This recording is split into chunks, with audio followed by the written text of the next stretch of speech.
স্বাগত জানাচ্ছি আমি ফিরোজ তোহা। শুরুতেই সংবাদ শিরোনাম জানিয়ে দেব এই মুহূর্তে হাতে পাওয়া সর্বশেষ গুরুত্বপূর্ণ আপডেট বাংলা সংবাদ। শুরুতেই থাকছে সিঙ্গাপুরে হাদির অবস্থা খুবই সংকটাপন্ন। সিঙ্গাপুর জেনারেল হাসপাতালে চিকিৎসাধীন ইনকিলাব মঞ্চের মুখপাত্র শরীফ ওসমান হাদির অবস্থা খুবই সংকটাপন্ন। কিছুক্ষণ আগে নির্ভরযোগ্য সূত্রে এ খবর জানা গেছে। সংকটাপন্ন অবস্থাতেই এয়ার অ্যাম্বুলেন্সে করে গত সোমবার হাদিকে সিঙ্গাপুরে পাঠানো হয়।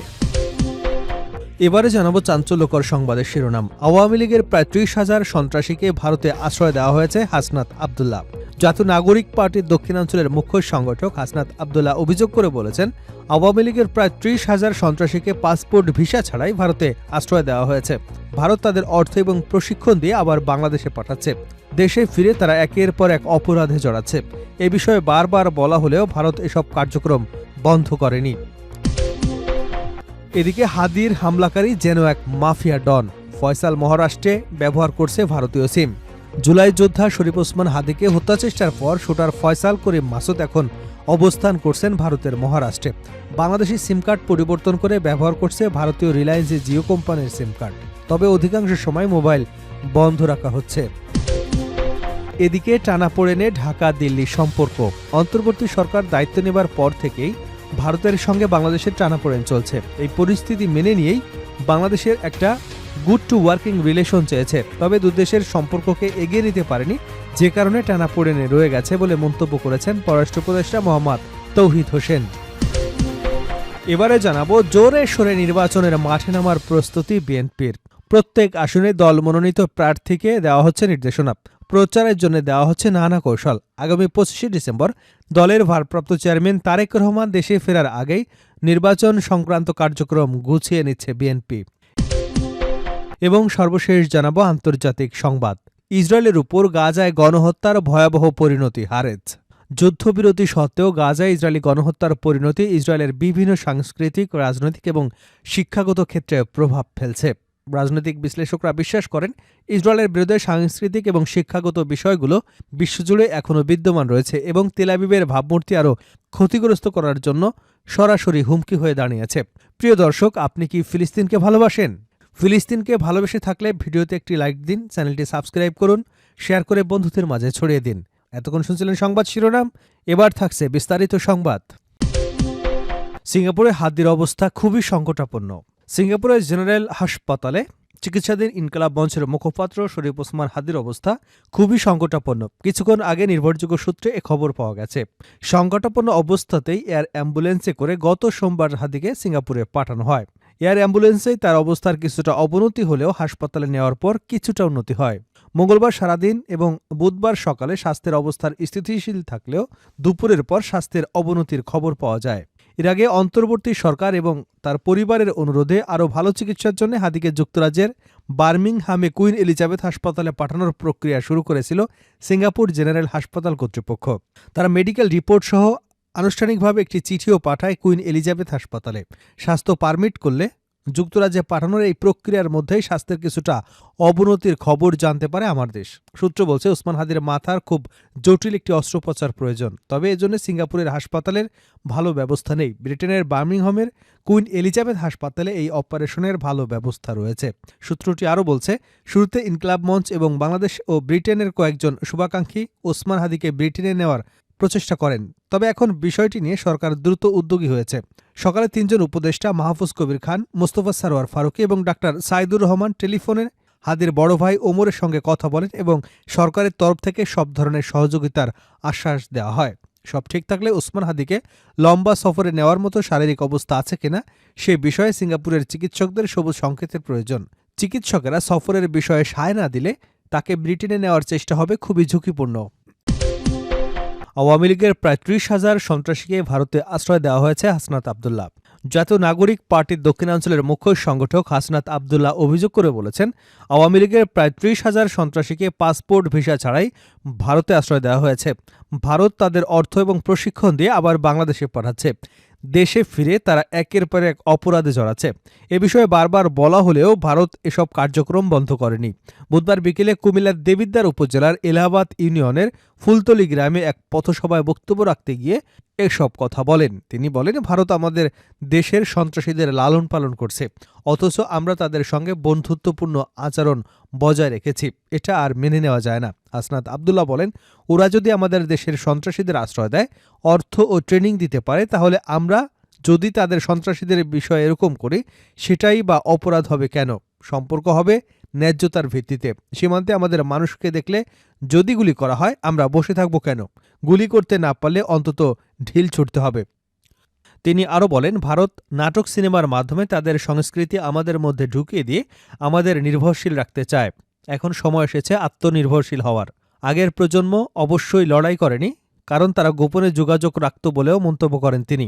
হাসনাত আব্দুল্লাহ দাবি করেন, আওয়ামী লীগ সরকারের সময় ভারতের সঙ্গে সম্পর্ক ছিল স্বামী স্ত্রীর মতো। ভারতীয় ষড়যন্ত্রে বাংলাদেশের মুসলমানদের বছরের পর বছর জঙ্গি হিসেবে চিহ্নিত করা হয়েছে। যারা এর প্রতিবাদ করেছে তাদের গুলি করে হত্যা করা হয়েছে। সেই ধারাবাহিকতায় ভাই হাদিও নিহত হয়েছেন বলে উল্লেখ করেন তিনি। তিনি বলেন, আমাদেরও টার্গেট করা হয়েছে। আমরা মারা গেলে কি হবে? আমাদের জায়গায় আরও হাজার হাজার মানুষ দাঁড়িয়ে যাবে। ফয়সাল মহারাষ্ট্রে ব্যবহার করছে ভারতীয় সিম। জুলাই যোদ্ধা শরীফ ওসমান হাদিকে হত্যাচেষ্টার পর শুটার ফয়সাল করিম মাসুদ এখন অবস্থান করছেন ভারতের মহারাষ্ট্রে। বাংলাদেশি সিম কার্ড পরিবর্তন করে ব্যবহার করছে ভারতীয় রিলায়েন্স জিও কোম্পানির সিম কার্ড। তবে অধিকাংশ সময় মোবাইল ফোন বন্ধ রাখা হচ্ছে। এর আগে আইনশৃঙ্খলা বাহিনীর চোখ ফাঁকি দিতে চতুর ফয়সাল নানা নাটকীয়তার আশ্রয় নেয়। মোবাইল ফোনে ভিপিএন ব্যবহার করে কখনো অবস্থান দেখায় সিঙ্গাপুর, আবার কখনো থাইল্যান্ড, কখনো আবার দেখায় পুরান ঢাকায়। এদিকে ফয়সাল তার ফোন সেটটি পরিবর্তন না করায় ফোনের আইএমই নম্বর ধরে গোয়েন্দারা প্রযুক্তির সাহায্যে শুটার ফয়সালকে বর্তমানের অবস্থান নিশ্চিত করতে সক্ষম হয়েছে। বর্তমানে সে ভারতের মহারাষ্ট্রে অবস্থান করছেন। সঙ্গে আছে অন্যতম সহযোগী মোটরসাইকেল চালক আলমগীর শেখ। এদিকে ওসমান হাদি হত্যাচেষ্টার নেপথ্যে কারা অর্থ বিনিয়োগ করেছে তার অনুসন্ধান করা হচ্ছে। ইতিমধ্যে ফয়সালের ব্যাংক অ্যাকাউন্টে লেনদেনের সূত্র ধরে অর্থদাতাদের খোঁজ করা হচ্ছে। হত্যাচেষ্টায় ব্যবহৃত অস্ত্র উদ্ধার করা হয়েছে। সেটি 4 হাত বদল হয়ে নরসিংদীর লেকে মঙ্গলবার সেখান থেকে মোট 3টি অস্ত্র উদ্ধার করেছে র্যাব। তদন্ত সংশ্লিষ্ট সূত্রে এসব তথ্য জানা গেছে। টানাপোড়েনে ঢাকা দিল্লি সম্পর্ক। অন্তর্বর্তী সরকার দায়িত্ব নেবার পর থেকেই ভারতের সঙ্গে বাংলাদেশের টানাপোড়েন চলছে। এই পরিস্থিতি মেনে নিয়েই বাংলাদেশ একটা গুড টু ওয়ার্কিং রিলেশন চেয়েছে। তবে দুদেশের সম্পর্ককে এগিয়ে নিতে পারেনি, যে কারণে টানাপোড়েন রয়ে গেছে বলে মন্তব্য করেছেন পররাষ্ট্র উপদেষ্টা মোহাম্মদ তৌহিদ হোসেন। গতকাল বুধবার বিকেলে পররাষ্ট্র মন্ত্রণালয়ে বাংলাদেশ ভারতের সম্পর্ক নিয়ে তিনি এই মন্তব্য করেন। গতকাল সকালে দিল্লিতে বাংলাদেশের হাইকমিশনার এম রিয়াজ হামিদুল্লাহকে তলব করা হয়। গত রোববার ঢাকায় পররাষ্ট্র মন্ত্রণালয় তলব করে ভারতের হাইকমিশনার প্রণয় ভার্মাকে। এই পরিস্থিতি দুই দেশের সম্পর্কে টানাপোড়েন আরও বাড়িয়ে দিয়েছে, নাকি সম্পর্ক নতুন একটা ধাপে যাচ্ছে, এই প্রশ্ন করা হচ্ছে পররাষ্ট্র উপদেষ্টাকে। তিনি বলেন, শেখ হাসিনা ভারতে বসে আগে বক্তব্য দিতেন শুধু সামাজিক মাধ্যমে। পরে আমরা দেখলাম প্রধান গণমাধ্যম শেখ হাসিনার বক্তব্য আসছে এবং সেই বক্তব্যের মধ্যে প্রচুর উস্কানি রয়েছে। শেখ হাসিনা আদালত থেকে সাজাপ্রাপ্ত হয়েছেন। তিনি আমাদের পাশের দেশে বসে এখানে অস্থিরতা সৃষ্টির চেষ্টা করছেন। এটা আমরা আপত্তি করব বা তাদের সহায়তা চাইব যে তাকে ফেরত পাঠান। তৌহিদ হোসেন বলেন, সর্বশেষ যে তথ্য এসেছে তাতে আমাদের নসিহত করা হয়েছে। সেটার কোনো প্রয়োজন আছে বলে আমরা মনে করি না। বাংলাদেশের নির্বাচন কেমন হবে এটা নিয়ে আমাদের প্রতিবেশীদের উপদেশ চাই না। পররাষ্ট্র উপদেষ্টা বলেন, এই সরকার প্রথম দিন থেকে স্পষ্টভাবে বলে আসছে, আমরা অত্যন্ত উঁচু মানের ভোটের পরিবেশ সৃষ্টি করতে চাই, যে পরিবেশ 15 বছর ছিল না। ভারত আমাদের এটা নিয়ে উপদেশ দিচ্ছে। এটাকে আমি সম্পূর্ণভাবে অগ্রহণযোগ্য বলে মনে করি। তারা জানে এর আগে 15 বছর যে সরকার ছিল তাদের সঙ্গে ভারতের অত্যন্ত মধুর সম্পর্ক ছিল। এই সময় নির্বাচনগুলো যে প্রহসনমূলক হয়েছিল সে সময় ভারত একটি শব্দ উচ্চারণ করেনি। এখন আমরা একটি ভালো নির্বাচনের দিকে যাচ্ছি। এই মুহূর্তে আমাদের নসিহত করার তো প্রয়োজন নেই। নির্বাচনী নসিহত তো পশ্চিমবঙ্গরাও দিচ্ছে, তাদের জন্য একই বার্তা। উত্তরে তৌহিদ হোসেন বলেন, পশ্চিমবঙ্গদের সঙ্গে আমাদের যোগাযোগ সবসময় আছে এবং তারা নির্বাচন কমিশনের সঙ্গে যোগাযোগ রাখছে, কারণ আমরা চাই পশ্চিমারা তাদের নির্বাচন পর্যবেক্ষক পাঠাক। কিন্তু এভাবে একটা বিবৃতি দিয়ে যে আমাদের অবস্থানটাকে গ্রহণযোগ্য না, এই ধরনের কথাবার্তার পাশাপাশি বলা যে এরকম নির্বাচন হতে হবে, এই নসিহত আমরা গ্রহণ করতে পারি না, কারণ তাদের তো এই মনোভাব গত 15 বছরে দেখা যায়নি। ইসরায়েলের উপর গাজায় গণহত্যার ভয়াবহ পরিণতি হারেজ। যুদ্ধবিরতি সত্ত্বেও গাজায় ইসরায়েলি গণহত্যার পরিণতি ইসরায়েলের বিভিন্ন সাংস্কৃতিক, রাজনৈতিক এবং শিক্ষাগত ক্ষেত্রে প্রভাব ফেলছে। রাজনৈতিক বিশেষজ্ঞরা বিশ্বাস করেন, ইসরায়েলের বিরুদ্ধে সাংস্কৃতিক এবং শিক্ষাগত বিষয়গুলো বিশ্বজুড়ে এখন বিদ্যমান রয়েছে এবং তেল আবিবের ভাবমূর্তি আরও ক্ষতিগ্রস্ত করবার জন্য সরাসরি হুমকি হয়ে দাঁড়িয়েছে। হারেজের এক নিবন্ধে উল্লেখ করা হয়েছে, সংস্কৃতি এবং শিক্ষার দিক থেকে গাজার গণহত্যার পরিণতি ইসরায়েলের উপর অব্যাহত রয়েছে। পত্রিকাটি জোর দিয়ে বলছে যে শত্রুতা বন্ধ হওয়া এবং অর্থনৈতিক কর্মকাণ্ডের আপেক্ষিক প্রবর্তন সত্ত্বেও ইসরায়েলের জন্য গাজায় গণহত্যার পরিণতি এখনও শেষ হয়নি। এই প্রতিবেদন অনুসারে ইউরোপীয় দেশগুলো ইউরোভিশন গানের প্রতিযোগিতার অনুষ্ঠান থেকে প্রতিবাদস্বরূপ ইসরায়েলকে বয়কট করা ইহুদিবাদী মহলে মারাত্মক ধাক্কার সৃষ্টি করেছে। সংবাদপত্রটি ইসরায়েলের অভ্যন্তরীণ বিভাজনের দিকে ইঙ্গিত করে বলছে, ইসরায়েলের মানুষ যুদ্ধ শেষ বলে মনে করে, কিন্তু এর বাইরে গাজা এখনও আলোচনার কেন্দ্রবিন্দুতে রয়েছে।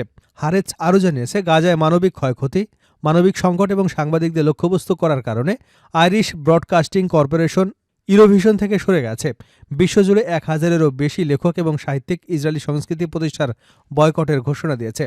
প্রতিবেদনে আরও বলা হয়েছে, ইসরায়েলি সঙ্গীত নিষিদ্ধ করা, আন্তর্জাতিক উদ্যোগ এবং শাসক গোষ্ঠীর চলচ্চিত্র বয়কটের অভিযান অব্যাহত রয়েছে।